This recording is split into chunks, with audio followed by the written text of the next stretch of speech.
I'm Meghann Ackerman, and I am a social media and community engagement specialist with the city's communications department. Today on Alderman at Work, we're going to be talking with Alderman at Large Mary Jo Rossetti. Alderman Rossetti is serving her second term on the Board of Aldermen. Prior to being elected to the board, she served 7 terms as the school committee member from Ward 7. Shortly after being elected to the school committee in 1999, Alderman Rossetti became active in the Massachusetts Association of School Committees and joined the board of directors in 2007. Alderman Rossetti is a lifelong Somerville resident and has been active in many youth and school-related activities, including youth sports, the Girl Scouts, and PTA groups. Using the majorette skills she learned at Somerville High School, Alderman Rossetti has also volunteered as an open-air circus baton twirling instructor. Welcome to the show, Alderman Rossetti. Thank you. I had no idea what you were going to say there. That was fun.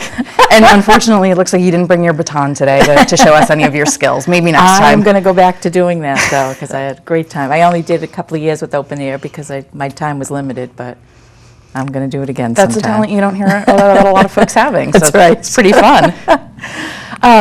So after serving so many years on the school committee, did you find it to be a difficult transition to being an alderman, or how was that different for you? It was different, and I knew it would be. I wasn't prepared, really, for how different. And people asked me that a lot my first term. Yeah. The meetings are different than school committee runs their meetings. There's 11 of us who are trying to tell the world what we think is right, which is more members than school committee, and I love it. It took me a while to get adjusted to it, but what was beneficial for me is the year I was elected, there were many more newbies on the board as well. So our senior colleagues took us under their wing and were very good mentors for us. So, I'm grateful that the community chose to re-elect me, and now I feel as though I truly am hitting the ground running. Sure, and I'm sure another difference for you was, as a school committee member, you were representing just one neighborhood, Ward 7, Right. and now as an at-large alderman, you're representing the entire city. So has that been a different approach for you, or? That part, no, and it's interesting because when I was first elected, and as you said, I served 7 terms on the school committee, initially I had tunnel vision. I was the voice of Ward 7. I focused on Ward 7. I fought for things at the Powderhouse School and at the West Somerville School and the Cummings School at the Cornwell. One of my colleagues on the school board, pulled me aside after a certain meeting, and she said, "You really should be global thinking and not so narrowly minded. There's more to the city than Ward 7." So, I thought, well, the Ward 7 elected me.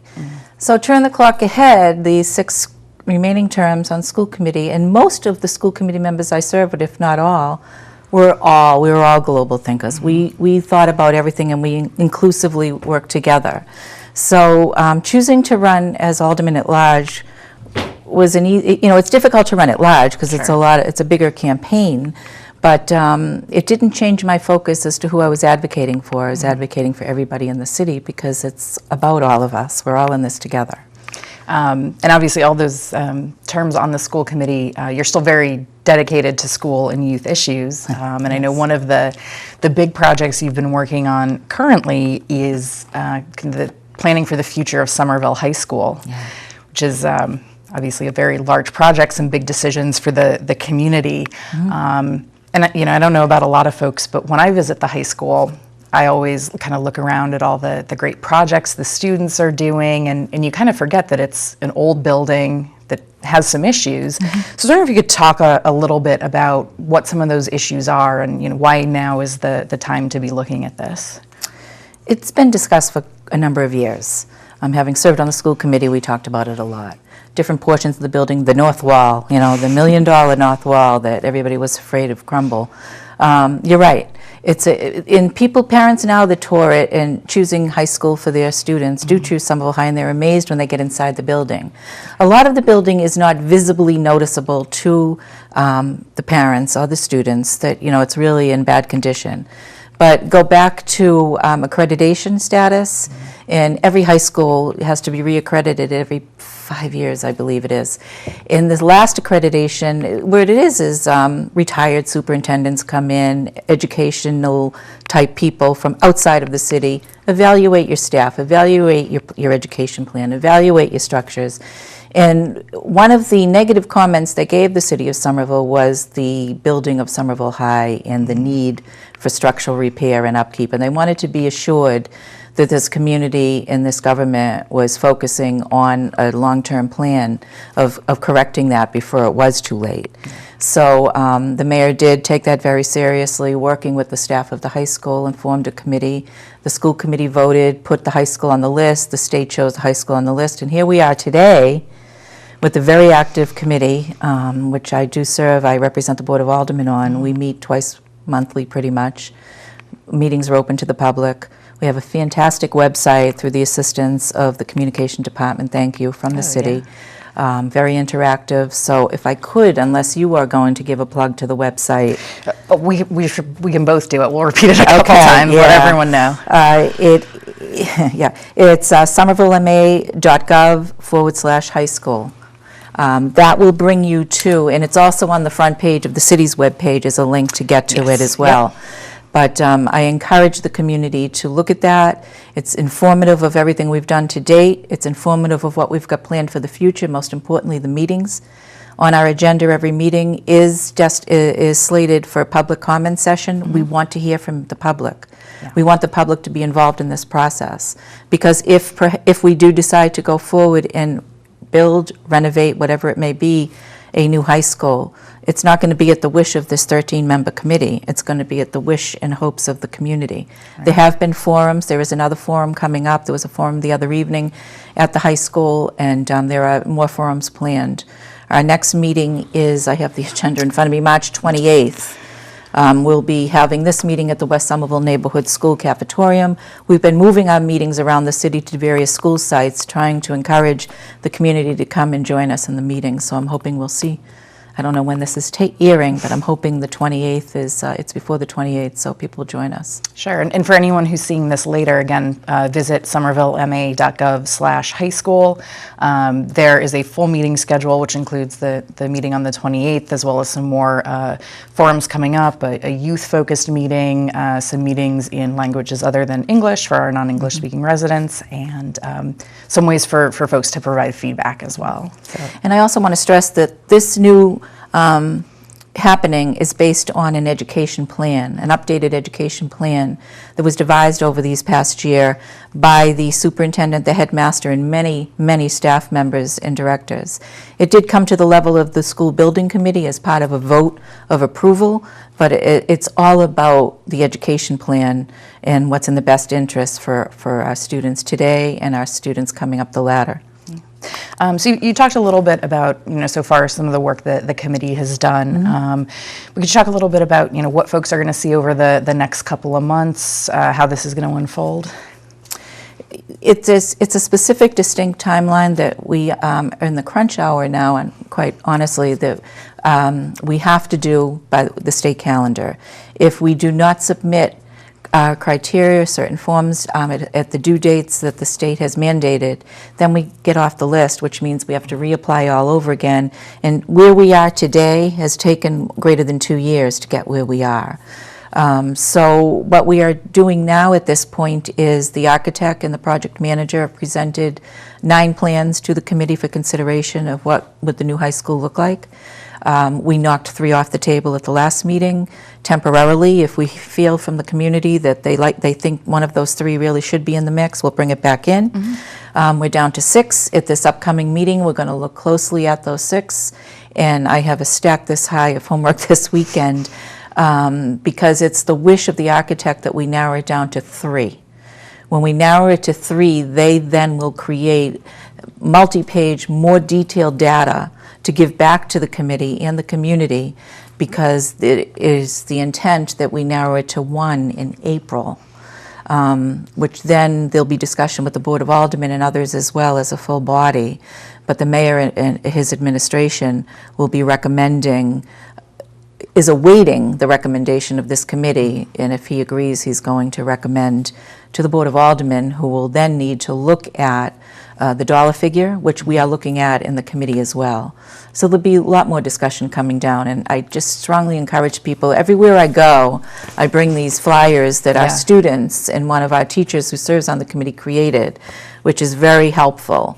I'm just trying to strongly encourage people to, if you can't come to the meeting, get on the website, because there's a comment section where they can shoot us questions, thoughts, concerns, ideas, anything. We want to hear from everybody. Absolutely.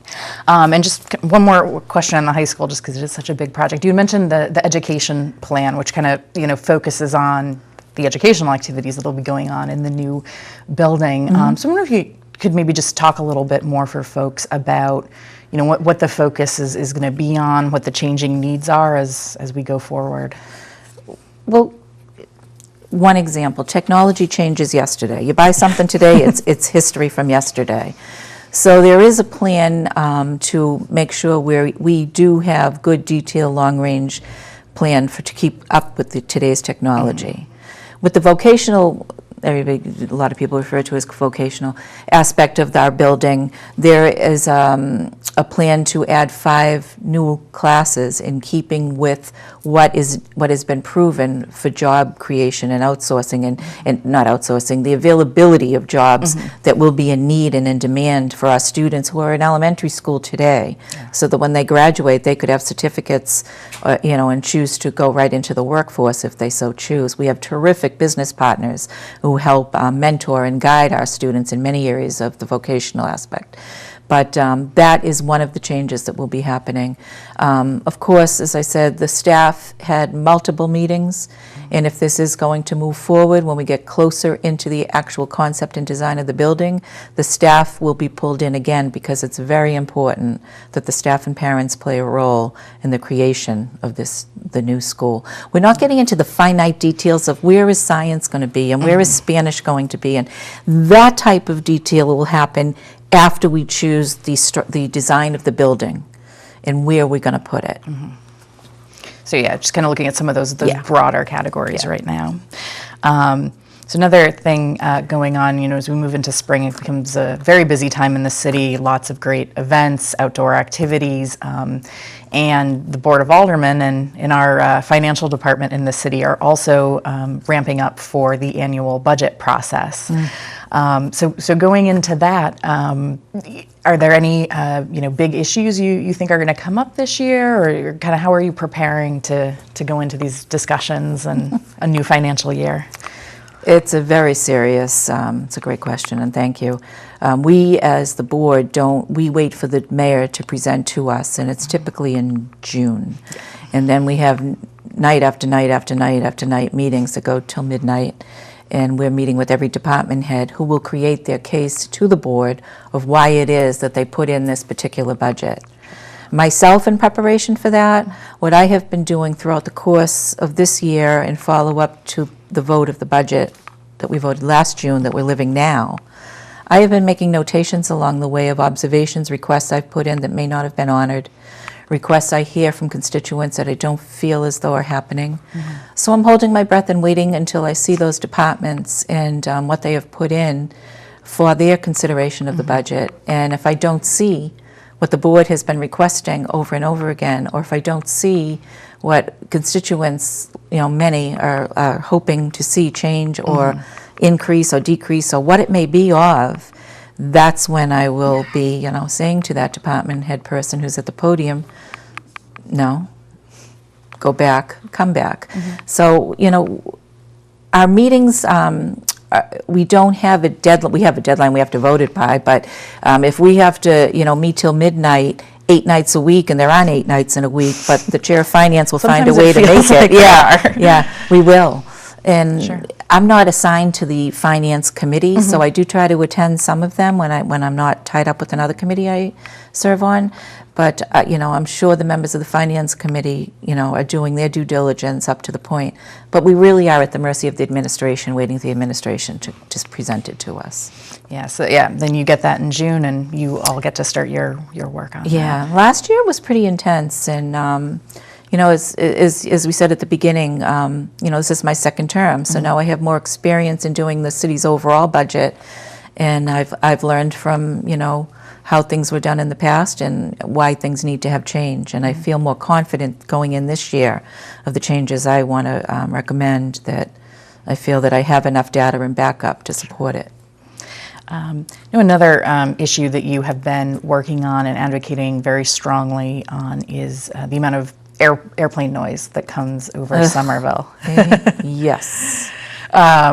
So, yeah, Somerville, being in the Boston area, is, of course, in the path of some flights out of Logan. So I'm wondering if you could just talk a little bit about that issue and kind of where it's at currently. Okay. Thank you for allowing me to, because I'm driving the administration crazy about this. I'm a lifer. I grew up in Somerville. I've lived here my whole life. And something has changed in the last 5 to 8 years in the increase in noise. There's never before.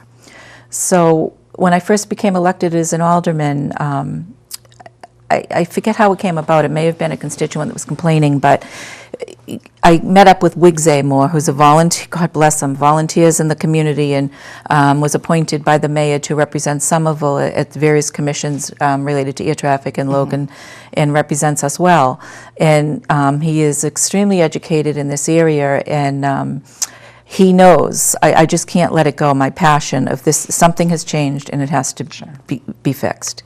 There are members I've met from Belmont, Watertown, Medford, Cambridge, who are also as angry. So a larger coalition is being formed. Today, sometimes I think that the psychic powers are with us, so I'm glad you asked me that. Perfect. I received an email. There was a constituent from the 10 Hills area who reached out to me last winter because he knows of my passion of this concern. And he had learned that there was a study being performed from a doctoral candidate at the Department of Environmental Health at Harvard. And she was doing a focus on noise in the city for Boston. Because Somerville had been raising a ruckus in the past year, she was interested in wanting to know if Somerville would like to hop on, so she contacted me. I said, thank you, yes. And today she sent me an email that she's getting close to the end of her report, and she and I are going to meet because she wants to know what type of geographical aspects and what it is I'd like to see in it. So I am grateful to Ms. Walker for doing this for us. Before this, we had Mr. Zamore helped us create, professor reached out to me from the BU Medical School. In that class did a study and chose Somerville to do their study on noise. It was a pilot study. It didn't work so well. It was iPhones. Our constituency tried to use it. The week the students chose to run the study, it was very bad weather, so there weren't many flights happening. Yeah. So it was a letdown for me, but I was grateful to these students for at least piloting something so we could learn by it. So I am anxiously awaiting this report. We are having a meeting in Public Health and Safety Subcommittee, which Alderman Conley chairs, coming up. It was supposed to be next week. I'm not sure if it's still set in stone. We were going to get an update from Mr. Zamore and the administration about what direction the city can move on. It's a tough one. It's the federal aviation. It's easier said than done. The mayor keeps reminding me that I think it was 10 years ago that the city, went to court and lost. And I keep getting a little bit of, we've been there, done that, but we're not going to, it doesn't mean we won't argue this point. I still beg to differ that things have changed in the last 5 years or so I'm not giving it up. I continue to get emails. I got an email from a constituent yesterday who her neighbors have formed their own group. They live in the West Somerville area, I believe. And they're on their own mission now because they're madder than heck, and I don't blame them. So I promised them that I would help them as best I could. Sure. And it sounds like that we may get some new interesting information too out of this study. She said it'll be produced in April. Oh, great. So that'll something new to report back on. Anything that will help us in our argument. I'm grateful for somebody asking to take us on and help us. Absolutely. And as you mentioned, you're a lifer here in Somerville. Yeah. You've lived here your whole life, and this is a city that's gone on a tremendous amount of change. I'm sure just over your lifetime. I mean, I noticed it in the past 4 or 5 years. What are some of the the big changes that you've seen and kind of felt in your life, or things that have kind of pushed you to get involved in certain issues? Obviously, the increased airplane noise being one. Yeah. I have a passion for youth and for seniors, and I really do. I think anybody that, if you can take time out of your life and go and volunteer, whether it be in a classroom or go to the senior center and just hang out for a while, you leave there with such a tremendous high of, this world is wonderful, and you want to try and help, and volunteering is the best way you can do that. And that's how I got to the point where I am now. I was just a loudmouth PTA parent volunteer who, if I wanted something, I tried to do my best to get it done. So yeah, there's been some changes in the community, but I look at it as any future, there is going to be change. Sure. I think your happiness survey that you guys do have been pretty positive lately. Yeah. I love this community. My dad grew up in this community. My mom did not, and when he asked my mom to marry him, it was with the stipulation that she moved here because he couldn't leave it. He loved it. Wasn't that at the time considered a mixed marriage? Yeah. Someone from Medford or Cambridge married into Somerville. She came from Roxbury. But across the river. But I get it. My dad he's since gone. He's passed, but the friendships, the experiences, he worked in the city. He just loved every piece about it, and that's where I feel I am now at the age I'm at. My children are grown. They're one's married. They're going in their own lives, but they're doing their darndest to stay within the Somerville. Also, they don't want to leave. Is it changing? Yes. Is it great? I think so. The one negative is sometimes the successes, you got to be careful what you wish for. The one concern that everybody has is the rise in prices and the affordability to stay here. Yeah. And working for the administration, that the Board of Aldermen had a meeting just the other night. We were really, Mr. Proakis, I tipped my hat to him. I said, I respect you, sir. You're very knowledgeable, but I disagree. Sure. We need to find better ways to make things more affordable. And I think, based on this past meeting of listening to my colleagues on the board, that we're pretty much unified in that it's time to, do something to make the cost of living more bearable, because at the rising rates that are happening today, I thank God my parents had a home. I don't know, I couldn't afford $1 million for a home without a parking spot. Let's be realistic here. I talked about the other evening, there's a home up for sale on Powder House Boulevard, open houses this Saturday. They didn't even put a price on it. They announced it as bidding will start Sunday morning at blah, blah. It's nuts. Yeah. Newspaper article the other day, the single family on College Avenue sold for just under 1.69. Yeah. Single. Yeah. Hello?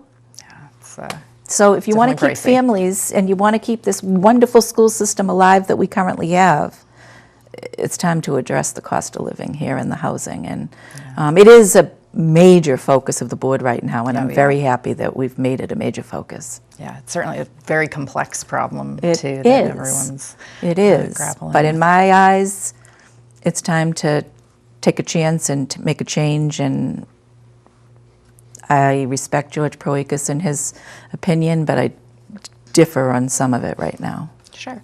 Any ideas you think you're going to sort of try to advocate or lobby for around housing and cost of living affordability? Or? This is the start of advocating. One thing that I am very grateful for, because we have such a great community, is the amount of experienced people within our community who have strengths in many different areas.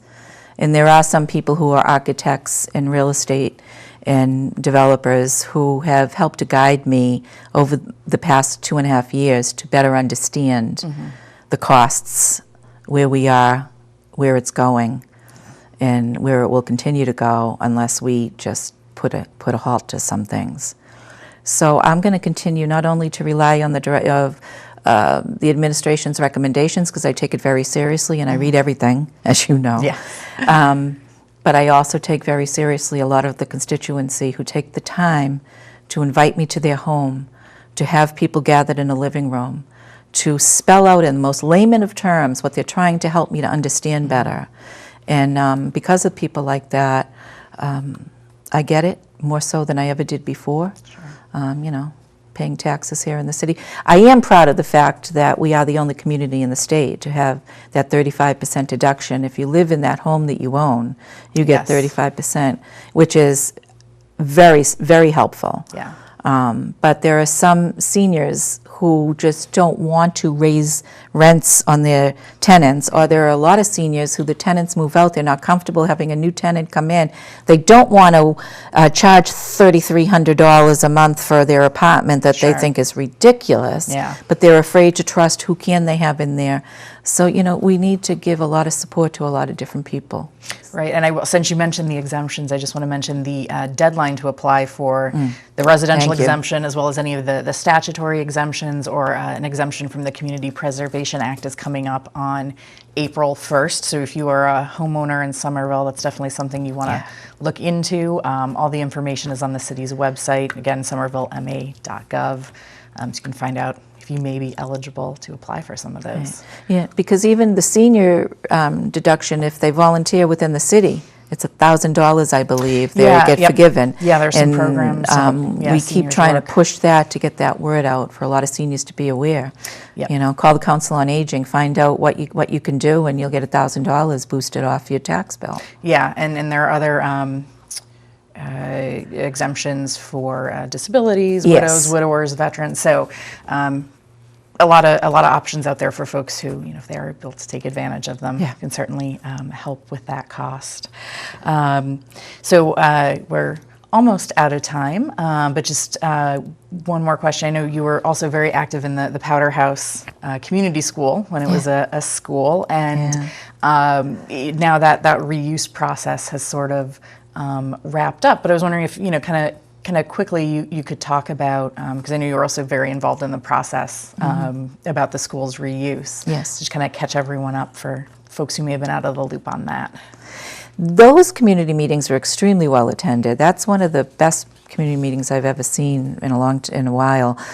Greater than 100 came consistently to help work with the project the people. Well, it was Tufts initially, but the gentleman, I apologize, I can't think of their name. It's exciting to see what they have come up with for their opinion of structure. And they truly, I feel, honestly took every input they could from the community that came to their meetings. And again, there were close to 100 people, if not physically at the meeting, on this listserv giving them input, and they would come back to us. So I personally, and listening to a majority of the constituents, think it's going to be beautiful. It's not going to be the school.